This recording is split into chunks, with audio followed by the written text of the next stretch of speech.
আমাদের গ্রামের পাশ দিয়ে বয়ে গেছে একটি বিশাল নদী। এই নদী পার হওয়ার জন্য একমাত্র ভরসা রহিম মাঝির নৌকা। রহিম মাঝির বয়স ৫০-এর বেশি, চেহারায় সময়ের দাগ, কিন্তু মনটা এখনও শিশুর মতো কোমল। রহিম মাঝির একটি বিশেষ নিয়ম আছে। তিনি গরিব, বৃদ্ধ আর অসুস্থ মানুষদের কখনও নদী পার করার পয়সা নেন না। একদিন একজন ধনী ব্যবসায়ী তাকে জিজ্ঞেস করল, রহিম মাঝি, আপনি এত মানুষকে বিনামূল্যে পার করান, তাহলে আপনার আয় কিভাবে চলে?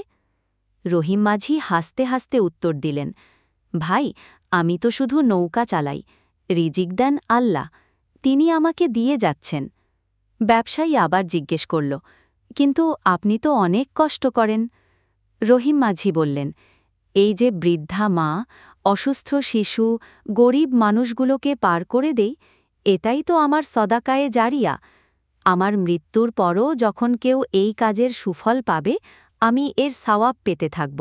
একবার এক অসুস্থ মহিলাকে রাত দুপুরে হাসপাতালে নিয়ে যাওয়ার জন্য ডাক পড়ল রহিম মাঝির। ভরা বর্ষা, নদীতে স্রোত প্রচণ্ড, সবাই তাকে বারণ করল। কিন্তু রহিম মাঝি বলল, যদি আমার এই কাজে কারো জীবন বাঁচে, তাহলে তা কি সবচেয়ে বড় সদাকা নয়? তিনি ঝুঁকি নিয়ে সেই মহিলাকে পার করে এনেছিলেন। ডাক্তাররা পরে বলেছিলেন, আর দেরি হলে মহিলার জীবন বাঁচানো সম্ভব হতো না। আরেকদিন এক শিক্ষক তাকে প্রশ্ন করলেন, রহিম মাঝি, আপনি কি জানেন সদাকায়ে জারিয়া কি?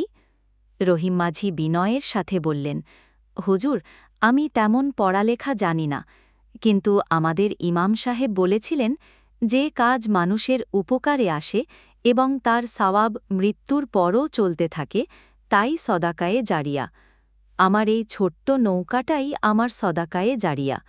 গ্রামের মানুষ আজ রহিম মাঝিকে শ্রদ্ধার চোখে দেখে। সে শুধু নদী পারাপার করে না, মানুষের হৃদয়েও ইসলামের সত্যিকার শিক্ষা পৌঁছে দেয়।